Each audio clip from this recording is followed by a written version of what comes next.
Question last video में हम लोगों ने यूनिट 4 की कंप्लीट की थी 7 क्वेश्चन तक।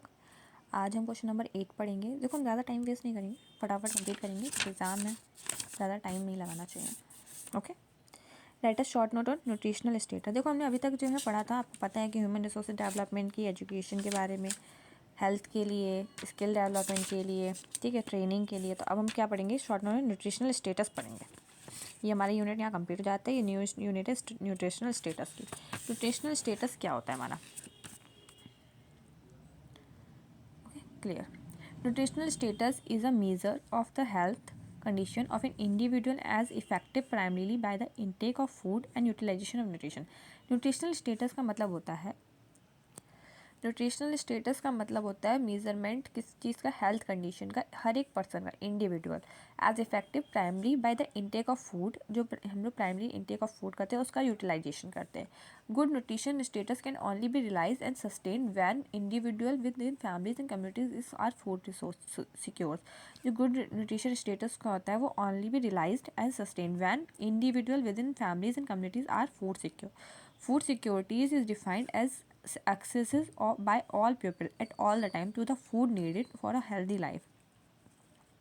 फूड सिक्योरिटी जो है डिफाइन कर देती है एक्सेसेस को पीपल्स की all the times to the food need for the healthy life. Healthy life के लिए जितने भी हर टाइम जो फूड्स का रिक्वायरमेंट होता है वो फूड सिक्योरिटी डिफाइन करती है। फूड सिक्योरिटी हैज़ तीन इंपॉर्टेंट डायमेंशन। कौन कौन से, adequate ability of food supply. देखो adequate ability of food supply, जितनी भी फूड सप्लाईज हम देते हैं वो assured access to sufficient food for all individual, its proper utilization to provide a proper and balanced diet।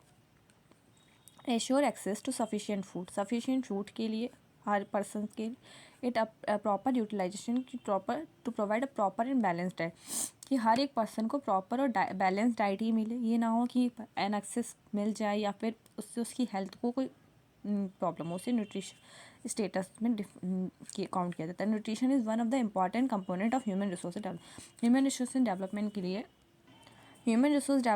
लिए न्यूट्रिशन एक important component है।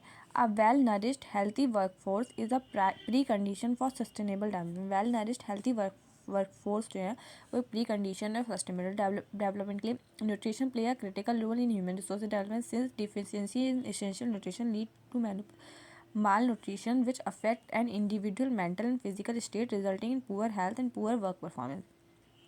देखो क्या होता है कि जब इंसान को प्रॉपर न्यूट्रिशन नहीं मिलता है उसकी बॉडी के अकॉर्डिंग या उसकी बैलेंस डाइट के अकॉर्डिंग, तो उससे उसकी हेल्थ पे इफ़ेक्ट पड़ता है।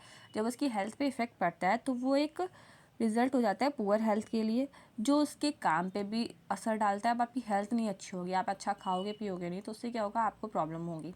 ठीक है, जैसे मैंने कल आता आइसक्रीम खाई थी तो मुझे कोल्ड हो गया है, तो उससे मेरे वर्क परफॉर्मेंस पे फ़र्क पड़ रहा है ना, वैसे ही आपके वर्क परफॉर्मेंस पे फ़र्क पड़ेगा।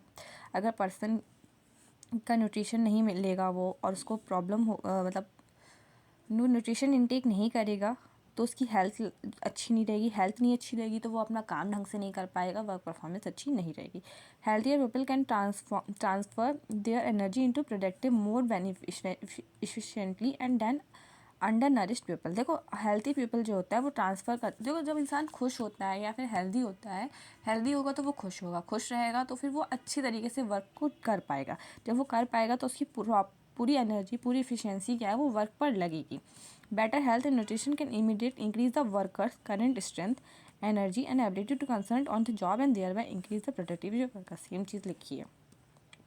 Question number 8, write a short note on access to basic amenities. क्या होता है access to basic amenities like drinking water, sanitation, electricity, housing, drainage and other are crucial to wellbeing as they contribute to physical and material comfort and quality of life. देखो जब हम क्या होता है कि ये सारी चीज़ें पर्सनस की होगी।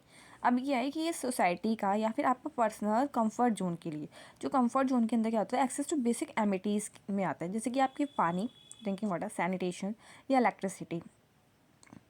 आज के टाइम में अगर इलेक्ट्रिसिटी नहीं होगी तो इंसान को कितनी प्रॉब्लम होगी। आपको खुद सोच सकते हो कि आपका लाइट नहीं आएगी, आपको अंधेरे में रहना पड़ेगा, ठीक है।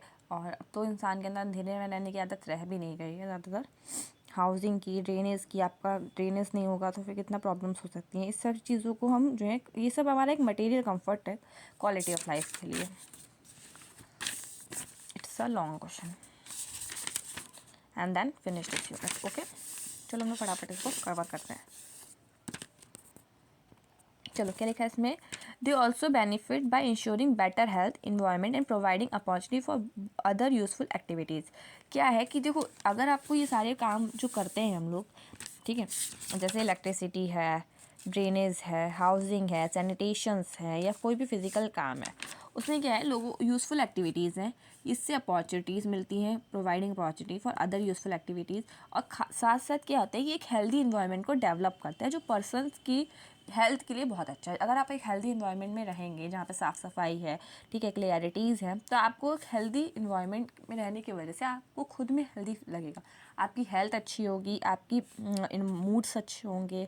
ऐसा नहीं है कि फिर आप एक अच्छी साफ़ सुथरी जगह में बैठे हो तो आपको बहुत बुरा फीलिंग आ रहा है, ऐसा नहीं होता। लेकिन अगर आप बैकर वही चीज़ अगर आप नेगेटिविटी के साथ रहोगे तो आपको नेगेटिव फीलिंग्स आएगी। अगर आप पॉजिटिव एरियाज़ में हो, पॉजिटिव पीपल्स के बीच में हो, तो आपको अच्छी फीलिंग ऑटोमेटिकली आने लगती है। There have been several initiate plans and programs in India to improve the access to basic amenities। देखो बहुत सारे प्रोग्राम्स इन इंडिया में चल रहे हैं। सेवरल प्रोग्राम्स जो हैं बेसिक एमिटीज़ पे डिपेंड हैं। जैसे for the development of Indian rural area the Bharat Nirman was launch under Bharat Nirman action is proposed in the area of irrigation, road, rural housing, rural water supply, rural electricity and rural telecommunication community.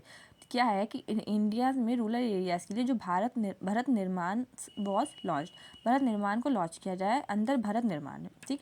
इसका क्या काम है, ये propose करता है क्या है कि इरिगेशन के लिए, रोड के लिए, रूरल हाउसिंग के लिए, रूरल वाटर सप्लाई के लिए, रूरल इलेक्ट्रिफिकेशन के लिए, रूरल टेलीकम्युनिकेशन कम्युनिटी, ठीक है। Another landmark initiate in the launch of prevention of urban amenities to rural area, पूरा जो है लॉन्च किया जाए, provision of urban amenities to rural areas को लॉन्च किया गया। पूरा is a strategy for rural development in India, ये स्ट्रैटेजी है रूरल डेवलपमेंट इन इंडिया के लिए। The primary objective of the scheme for the provision of livelihood opportunity in urban amenities in rural area to bridge to rural urban divided. Following are various basic amenities who access need improvement. Access to drinking water facility, access to sanitation quality facility, access to electricity use the domestic purpose, access to quality housing और access to drainage arrangement. ये सारी जो हैं ये various elements हैं, basic amenities हैं जो need है इम्प्रूवमेंट के लिए। क्या से ड्रिंकिंग वाटर, अगर वाटर सप्लाई ही नहीं होगा तो इंसान पानी कहाँ से पिएगा, ठीक है, अपने और काम कैसे करेगा। ज़्यादातर सारे काम जो है वाटर पे डिपेंड है। Most of 40% of rural household in India lack access of drinking water. 40% लोग ऐसे हैं रूरल में हाउस होल्ड हैं जहाँ पे पानी की बहुत कमी। 20% अर्बन में जो है lack of drinking water. This show how huge divide between urban and rural India in terms of access of drinking water, a key indicator for development. Access of sanitation, lack of adequate sanitation is a pressing challenge in rural India. Lack of adequate sanitation force household to use open space for defecation which is an accurate problem specially for women and young girls, ठीक है। सबसे ज़्यादा young girls और womens को problem होती है sanitation facilities की। Improving access to sanitation is therefore appropriately included in the million development goals. बहुत मिलीनियम डेवलपमेंट गोल्स में इन सब सैनिटेशन को भी जो है ऑब्जर्व किया गया है। एक्सेस ऑफ इलेक्ट्रिसिटी, वो use of domestic purpose, although official estimate indicate that 85% of, क्या है कि ऑफिशियली एस्टिमेट कि 85% of Indian village are electrified. 85% जो इंडियन विलेज इलेक्ट्रीफाइड है, fewer than 65 of Indian household actually consume electricity, जबकि 65 of Indian house hold जो है actually consume कर रहे हैं इलेक्ट्रिसिटी को। Until recently the main policy of has been to extend to grid to village in rural areas in order to invest productivity use for agriculture. Today, there is a new emphasis on making sure rural households have access to and adopt electricity. Household electrification depend on household characteristics, the degree of community electrification, and the quality of electrical supply. Access to quality housing. The right to adequate housing is recognized as a basic human right. देखो quality housing क्या है, तो जो right है housing का वो basic human right है. The flagship scheme of government of India is in this regard is Indira Awas Yojana. देखो ये जितनी भी योजनाएं हैं जो अभी मैंने भी वहाँ पे ऊपर पूरा पढ़ाई थी आपको, प्रोविजन ऑफ अर्बन एमिटीज़, उससे पहले मैंने आपको भारत निर्माण पढ़ी थी। ये आप एक बार जो है रिकॉल रखना अपने माइंड में ताकि आपको क्वेश्चंस लिखने में आसानी हो और इससे आपके मार्क्स भी मिलेंगे आपको। In spite of this there is a housing shortage in rural area. Last one क्या है कि access to drainage arrangement, good health is closely related to the status of water supply and drainage. सबसे ज़्यादा अब जब बाहर जो है सप्लाईज जा रही होती है तो उसमें मच्छर वगैरह है या और भी बहुत सारी बीमारीज होती है, तो क्या हो जाता है कि ड्रेनेज अरेंजमेंट का बहुत ज़्यादा रोल होता है। The high rate of incident of death and disease in rural area can be attribute to lack of proper drainage की वजह से ज़्यादातर जो है डेथ और डिसीजेज होती हैं रूरल एरिया में। Hence special and immediate attention toward drainage arrangement in the house is need in rural area. सबसे ज़्यादा स्पेशल अटेंडेंस और इमीडिएट अटेंडेंस की अटेंशन की ज़रूरत है रूरल एरियाज़ में ड्रेनेज के ऊपर सबसे ज़्यादा। ठीक है, question number 9, what is the mean by population composition population composition क्या होता है? To understand the role of people as a resource we need to know more about their qualities.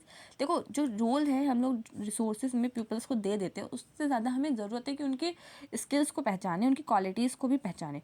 People vary greatly in their sex, age, sex, literary level, health condition, occupation and income level. ठीक, people क्या क्या है, as पे ज़्यादा depend करता है कि किस मतलब एडल्ट है या यंग एज में है या फिर ज़्यादा ओवर एज है।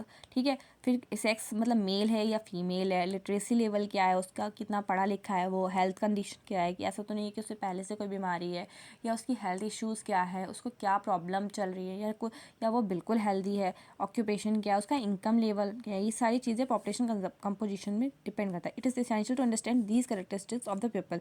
इसेंशियल है characteristics of these people. Population consumption refer to the structure of the population. The composition of the population help us to know how many are males or female, which age groups are belong to the education they are land they are, what type of occupation they are employed in, what their income level and health condition are. Same चीज़ें वही लिखी हैं. An interesting way of studying the population composition of a country is by looking at the population pyramid or also called age sex pyramid. देखो age sex pyramid कैसे बनता है, देखो हम ये बता रहे हैं, इसमें बनता है वॉट आर pyramid क्या होता है, population pyramid, how do they help in understand about the population of country. देखो, a population pyramid is graphically illustration of the distribution of a population by age group or sex. It is typically from the shape of, देखो age group और sex मतलब mail है या female है, इस पर depend करता है। देखो कैसे बनता है, मैं आपको बताती हूँ। ये आपको दिख रहे हैं 1 and 2, इस साइड में जो भी है वो मेल है, ये साइड में फीमेल है, मेल एंड फीमेल, और ये उसका एज ग्रुप्स दे रखा है। ठीक, ये दोनों उसके एज ग्रुप्स दे रखे हैं कि को किस एज में कितने मेल्स कितने फीमेल्स हैं, ये सब आपको दे रखा है। क्या है इसका, the shape of the population pyramid tell the story of the people living in that particular country. Particular countries में कितने लोग रह रहे हैं, कि कहाँ पे क्या रह रहा है, क्या कितने पीपल्स हैं, ये सब उसमें डिफाइंड कर रहा है। The number of children below 15 year are shown at the bottom and reflect the level of birth. 15 year से नीचे के जितने भी है वो रिफ्लेक्ट ऑफ बर्थ में डिफाइन करते हैं। ठीक, नंबर ऑफ चिल्ड्रन बताते हैं। The size of the top shown the number of age ऊपर। अब 65 से ऊपर जो लोग हैं वो एजेस ढूंढेंगे, आपको खुद पता हो। देखो 15 साल से नीचे के बच्चे होते हैं, चिल्ड्रन होते हैं, 65 से ऊपर वो होते हैं, फिर एडल्ट आते हैं, बीच में मैच्योर पर्सनस आते हैं। The population pyramid of a country which birth and death rate both are high as badly the this is because although many children are born, a large percentage of them die in their infancy. Then the few become adult, then there are few become old people. ठीक, this situation is typically by a premise shown for Kenya. ये Kenya का preparation show कर रहा है। ठीक, इसमें क्या है कि इसमें दिखा रहा है कि ये एज ग्रुप्स हैं, ये मेल्स हैं, ये फीमेल्स हैं, इसमें 15 साल तक बच्चे हैं, 60 से ऊपर जो हैं एडल्ट दे रखे हैं। In countries where death rate are decreasing, the pyramid is broadly in the younger age group because more infant to adulthood. This can be seen in the pyramid of India. Such population contain a relatively large number of young people and which means a strong and expanding labour force. ये हमारा second graph दे रखा है जिसमें as और mail और female का दिखा रखा है। केन्या में क्या है कि बहुत सारे 0 से 4 क्या आता है कि कुछ बच्चे जो है इन्फेंट टाइम में मर जाते हैं। ठीक है, कुछ क्या होते हैं वो बड़े हो जाते हैं। इस तरीके से ये प्रॉब्लम दे रखा है। थैंक यू, आज हमारी ये यूनिट कंप्लीट होती है, कल हम नेक्स्ट यूनिट पढ़ेंगे। Thank you, please like subscribe in my channel and share also. Thank you.